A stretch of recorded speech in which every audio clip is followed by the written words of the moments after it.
What's going on YouTube? My name is Mr. Crippled, and today I'm going to be going over OB12 and all of its changes. Now, before we get into the video, don't forget to like, comment, and subscribe. And if you'd like to keep up with any future content, we'll be leaving a link to my Twitch and my Discord in the description below. Now, OB12 is coming in with, honestly, a lot of good quality of life changes, and obviously a new god, Ganesha, for y'all support mains. His aspect is not going to be coming out for a little while. I believe it's the 16th, and we'll be going over that later in the video. But there's a lot of interesting things that changed, and a little quick tip to help y'all fix some things. And I will be leaving a timestamp in the description below so y'all can figure out how to do this. However, let's go ahead and go one by one of everything that's going to be going on. So, as I stated before, the new god that's going to be coming into the game is Ganesha. If you played Smite 1 before, this is kind of the peak definition of what a support is supposed to be. He has good buffs for the teams. He has a good AoE silence. He does have a good CCV knockup.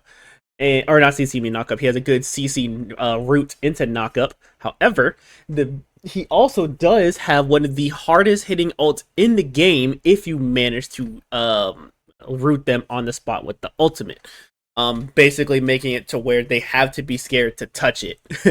I will be making a little in-depth guide about this character and some little tips and tricks about how to properly use him. But just know that the primary things that did change about him is that his 1 now marks enemy gods. So whenever you hit that enemy god that's marked with any hard CC, they take bonus magical damage, and your 3 now goes through non-ultimate player-made wall. So your mirror wall and Thor wall are 2 things that he can go straight through, but Cabrakan wall isn't. So, and then his aspect is going to be coming out on the 20th. Again, we'll be going more over that once he comes out. But basically know that the silence on his 2 no longer does silence, but instead gives movement speed, and it does damage. So, the skins and cosmetics we'll go ahead and skip. But the biggest thing that I want to talk about is all of this. There is a lot of quality of life changes, and honestly, it's very beginner friendly now. The first thing is that graphical performances for PC players is going to be changed automatically based off of your PC. So basically, if you have a monster of a PC, when you next log in, your settings are going to show that, and if you have a potato of a PC, all your graphical setting is going to be on low. The other thing, another quality of life change, which is kind of welcome, is that now you no longer have to actually log in whenever you boot up the game if there's space in the server. You just boot the game up and you're instantly at the main game screen, which is nice.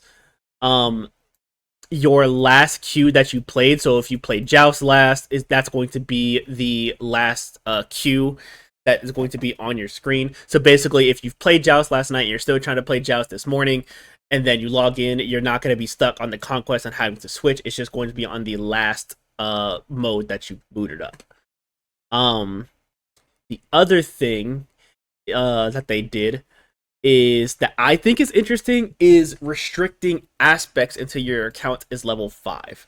Now, if you've played the game for any amount of time, you know hitting level 5 really doesn't take any time at all. It's a couple matches, especially if you play Conquest a lot.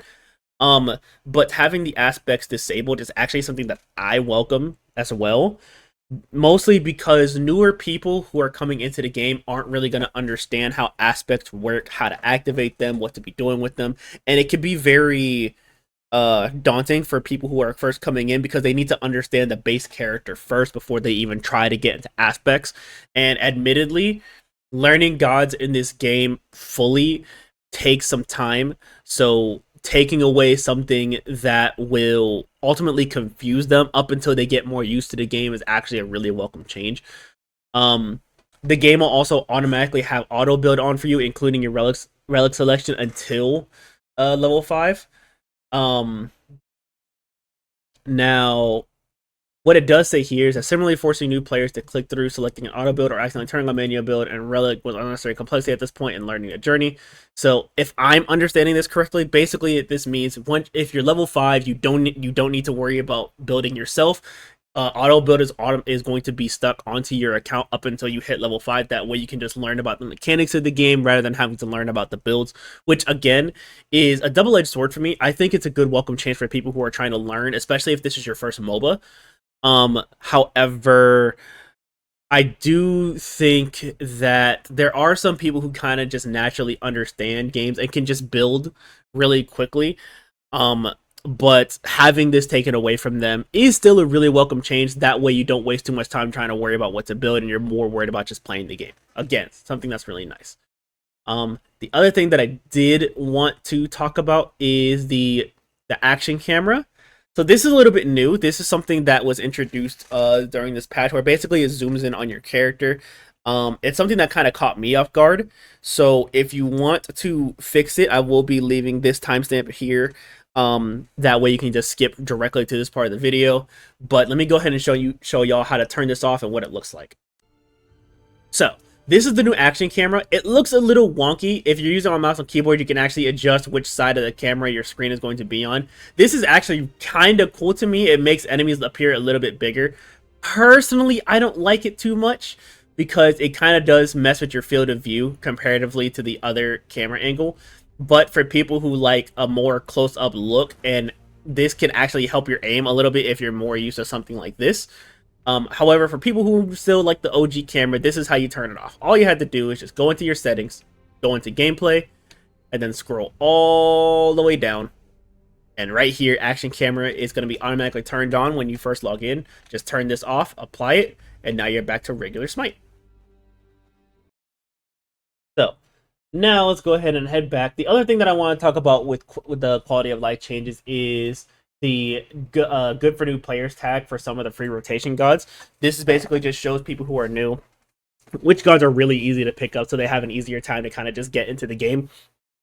And it's somebody that can basically hold their hand throughout the year learning journey up until level 5.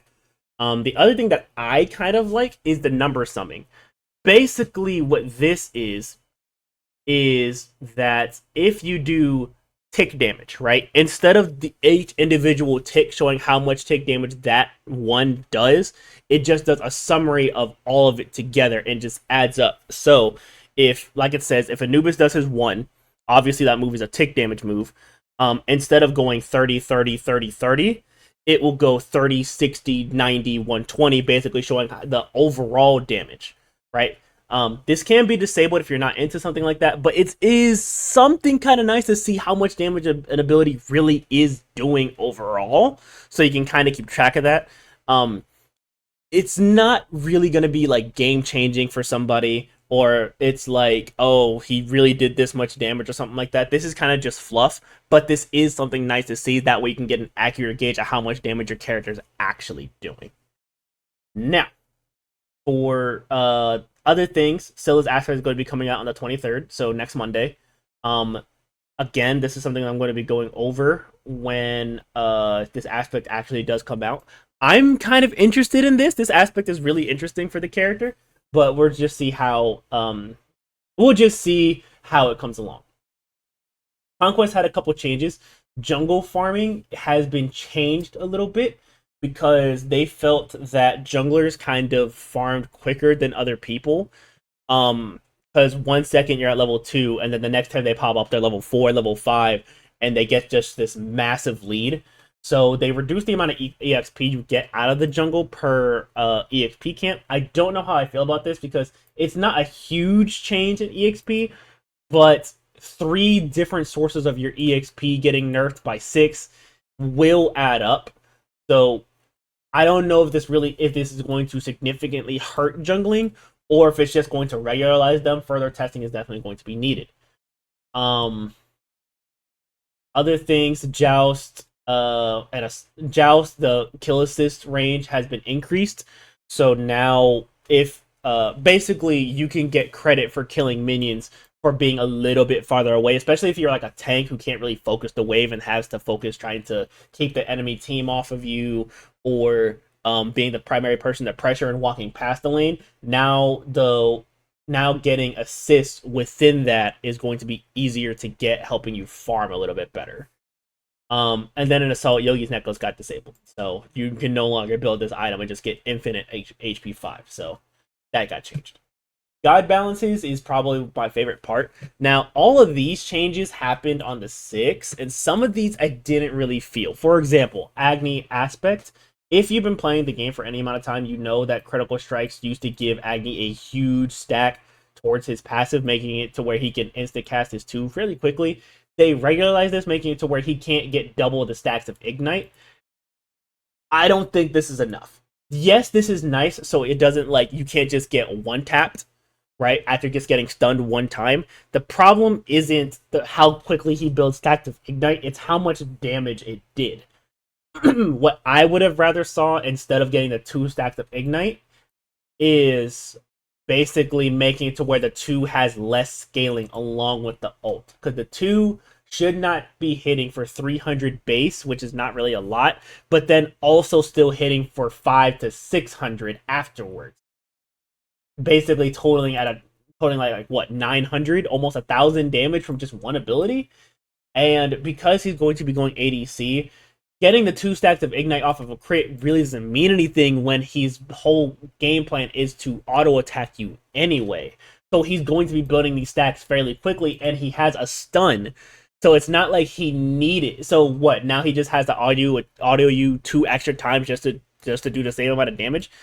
I don't think it really changed him at all. I still think he's one of the best carries, and I think this character is still very stupid. But this change, while it may be welcome, I don't think it's enough. I think Agni still needs to be. Anubis got less lifesteal. So Anubis has been seeing a lot more gameplay recently because lifesteal got capped at 75%. So stacking lifesteal on top of Anubis is already crazy lifesteal. Made it to where it feels really impossible to kill him unless you're jumping him. And in a conquest setting, you're not always going to have that opportunity because other lanes are going to need help. But because of that, Anubis just gets a lot of free pressure because of his lifesteal, and you need to pick specific gods to deal with him. And even then, you still need to build anti-heal, or else he's just going to out-clear you and then just out-sustain you. So this change is kind of nice. I don't think it really hurt him too much. It definitely stopped him from just being able to heal all the way to full if not everybody has anti-heal on your team. I still think his lifesteal is a little bit ridiculous, and I think lifesteal needs to be taken a look at because some guys can really abuse it even with 75% anti-heal. The Apollo aspect, honestly, I didn't even notice they did this to make it where the enhanced version of his 1 does less damage and it costs mana. Because you don't feel it. It's just 40 mana. You really just don't feel this at all. Because if you're in solo, you're going to be constantly getting mana back anyway because you're going to have a blue buff. And if you're in support, you're going to have a support item that's going to give you health and mana back anyway. So again, you really don't feel that. What I think needs to happen with this aspect is that the aspect version of the 1, the Audacity version, it needs to have a cooldown on it. Yeah, it will hurt him and it'll probably not make him meta anymore.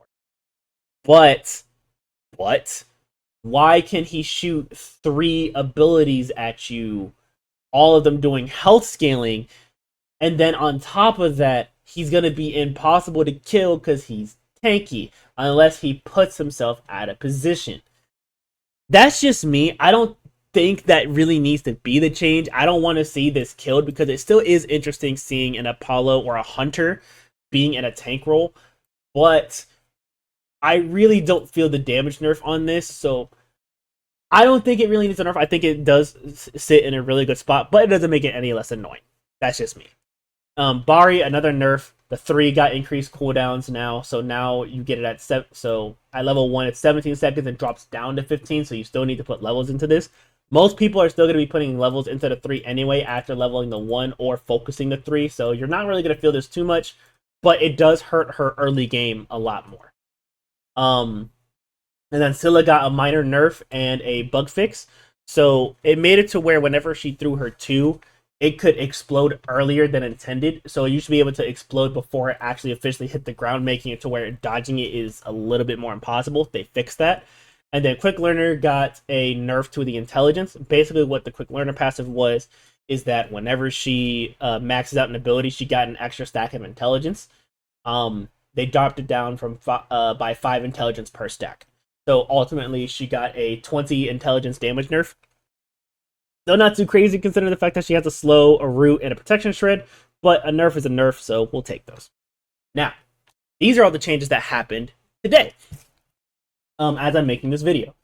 Achilles got a buff. I don't know why, but Achilles did get a buff. Achilles is an A tier solo and a very strong one at that. I don't know why he got buffed. Because now the strength bonus he gets, it's always at 10%. The protection bonus he gets is always at 20%. But now the crowd control reduction got a buff, making it to where instead of just being at 20, when you level it, it jumps up to 30. So an extra 10% crowd control reduction is kind of nuts. On top of the amount of sustain that he has, this is going to be a pretty crazy change. I think Achilles is going to jump up to S now, because he's already felt impossible to kill when he's building tanky, but now since he's always going to have 20% protection bonus, he's going to be very, very tanky early while also doing a lot of damage. He basically got a 4% damage buff in the early game and a 10% protection buff in the early game. So you're not stopping him in solo if he plays properly. Amaterasu getting a buff is kind of nice. We don't really see a lot of Amaterasus anymore ever since she got the nerfs. Now she got a 2% movement speed increase to her 1. And then the heal she gets increased by 1.5%, so she gets a little bit bigger of a heal. And then the ultimate got increased intelligence scaling, which is kind of weird. She gets 10% more intelligence scaling. You really shouldn't be building intelligence on her anyway. So this is a weird change. I don't think this is really going to do anything. The movement speed increased by 2%. Again, it's 2%. It's not anything to scoff at. The healing increase is kind of nice, but the heal increase is only increased from intelligence scaling, and since she's primarily an auto attacker, she's not really going to be building intelligence like that, so these changes kind of don't make any sense to me. Maybe somebody else can correct me on this. I don't know. Baron. Buff. Damage buff. The aspect that came out was really fun. However, it still sucked. Baron went from like C to B. I still don't see a point to play Baron comparatively over to other mages, other than just very obnoxious cooldowns, and some pretty decent damage. But now that he got a damage increase, maybe we'll probably see him some more Baron. I don't think so, but we'll see. Gib, the slow duration on his 1 is now just flat 2 seconds, which is nice. How you get the slow duration, if you're not sure, is that when he's rolling at you, as long as you hit them before you go into the CC immunity mode, which knocks them up or pushes them away, they'll get slowed. I'm pretty sure they still get slowed regardless, but this makes it to where if you're point blank winning somebody, the slow is instantly applied. And now instead of it only lasting 1 second, it's always at 2 seconds, making it to where early game slows is going to be very, very important for him. The 3, the big shield that he gets, is now 2 seconds shorter on the cooldown, which is absolutely amazing. 2 seconds is huge. And then the 4, his ultimate, does about 20 more damage at later levels. But early, it does an extra 40 damage. So the ult's going to hit way harder early, still going to hit slightly harder late.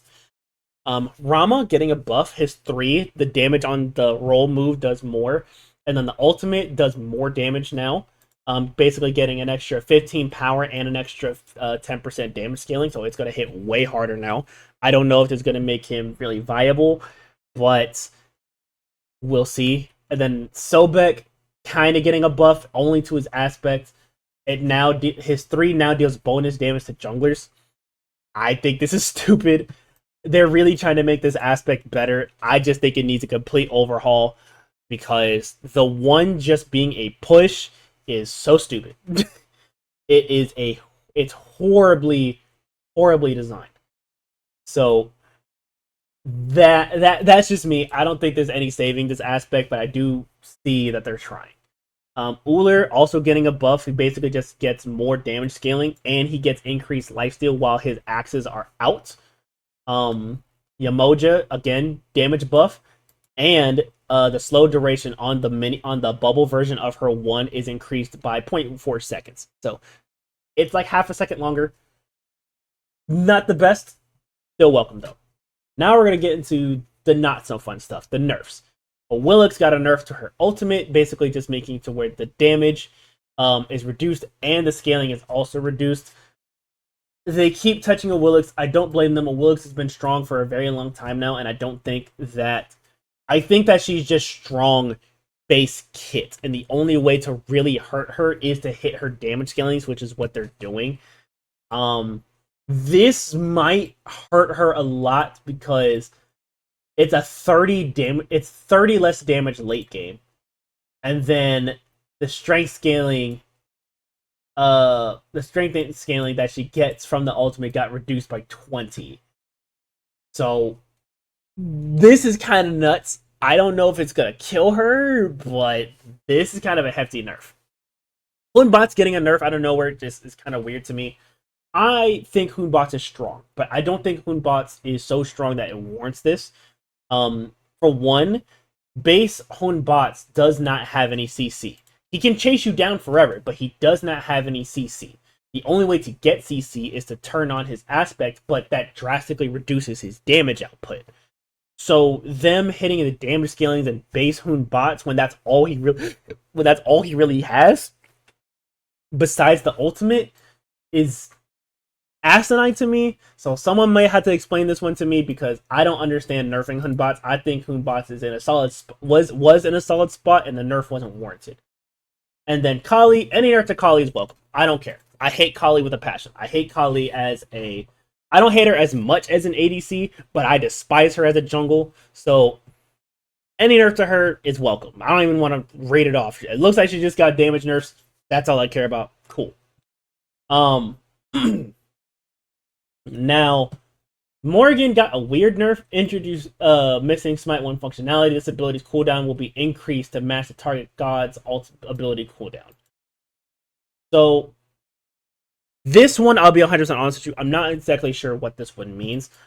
I think basically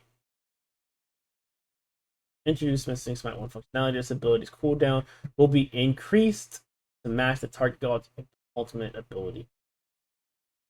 Okay, I think basically what this means is that while she's targeted to somebody, when she ults, the cooldown on the ult will match what their cooldown will be. So if it's a raw ult and it's only 30 seconds, the cooldown on the 4, if she's marked to them, will also be 30 seconds. So that's kind of a weird nerf, if I'm understanding that correctly. Now we go on to item balances. The big one that got introduced on the 6th was basically Bloodbound Book getting increased, the cost increased, the life steal getting reduced, and the health shield being reduced. Everything else from here is kind of great, actually. Strength characters rejoice. Basically, all the cards that are essential to a strength build got buffed in some way, shape, or form. It got increased strength.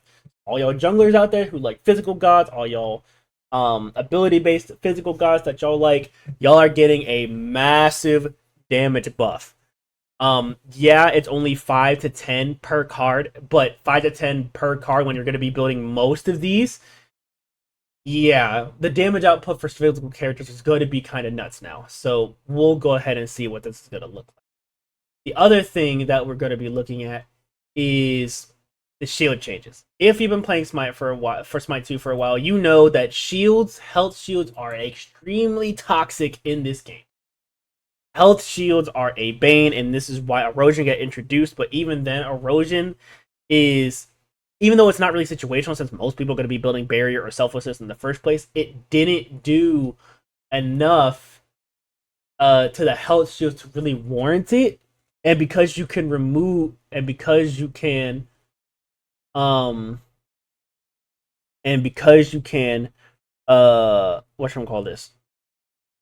Because you can constantly apply different health shields from different sources, which is selflessness, barrier, bloodbound book, bloodforge. You know what I'm saying? Odin 2. You know what I'm saying? Geb 3. There's always some kind of shield you could put on them. Shields got a pretty hefty nerf. Phantom Shield got Phantom Shell for 1 got a nerf, so the health shield you get from this is not going to be as long, or it's not going to be as huge, and it doesn't last as long. Selflessness got changed. The health shield you get now got dropped by 3%, so it only gets 5% of your maximum health, which is nice. Um, Heroism, again, the health shield you get got nerfed by 5%, which is even bigger. So the health shield you're going to get from selflessness and heroism is going to be a lot smaller. Mystic Mail got a buff. So now instead of just doing its max damage to shields, it's just always going to do 25% of their active shields. So Mystic Mail is going to be meta for a while to deal with a lot of shields, because Mystic Mail is already a pretty strong card in the early game. Now it has late game late game presence, and then now you can pair it with New Erosion that gives you more protections per stack from 1 to 2 for every shield that you reduce. So this is nice. These two this is nice for solo laners. This is going to be absolutely phenomenal. Or even some supports, this is going to be phenomenal. That way you don't have to deal with as many shields. These cards are still, and shields will still be strong at the same time. So now there's just better counterplay. General Changes, Cersei's Hexstone got a health nerf, and the cooldown got increased by 10 seconds. Dreamer's Idol, that expensive intelligence card, now got an extra 15 intelligence from it. So now you can possibly see these in some book builds for some crazy one-shots. Eye of the Storm. This card got a lot of meme potential while also actually being pretty strong. The Vortex does less damage. The self damage was increased, so now you hurt yourself more when activating this. And the fighting penalty, I'm not exactly sure what this is, but basically I think that if you try to fight in the Vortex, you don't have to worry about getting slowed too much. So this card got a pretty hefty nerf. I don't think anybody's really going to be building this anymore, but it is what it is. And then Spectral. This is weird. It got a huge health increase, which is amazing. But it also got a physical protection nerf, which is not so amazing. The critical strike chance got removed, so now you can crit more often on people who have this. However, your critical damage is reduced by 25%. So while you still be able to crit as often, it's not going to be able to crit as hard. So this is a weird change. I think this is going to honestly probably kill crit or forcibly change it, because now crit will have to be built with Quinsize and Executioner to deal with the amounts of health, which is something that they wanted because you needed to counter build the tanks in the first place. So crit builds are going to be drastically changing here in the next couple of days, so this is going to be very interesting. I think crit builds are going to be heavily hurt because of this stuff. And then there's some bug fixes here and there. So that's basically everything for OB12. Let me know what you guys think of this patch. I think this is a very interesting patch. I think this is a very welcome patch. And I think Smite 2 is heading in a very good direction. The nerfs and buffs that they're giving don't really feel super overdone. Especially when it comes to characters like Achilles. Achilles is probably the only one that I'm like kind of questioning, but everything else seems very welcome. I do still think some other characters needed to be nerfed, i.e. Agni. I think that characters like Kali still probably needed to be touched. Bari needed to be that ultimate needed to be touched. I don't know. But I still think the game is in a very solid spot. I don't think anybody is super lording over everybody. Maybe Sobek support. Maybe that. But this patch has been a very welcome change, and we got a brand new support out of it, so I think this is going to be very interesting to play for the next couple of weeks. Let me know what you guys think in the comment section below. Thank y'all for watching, and y'all take care.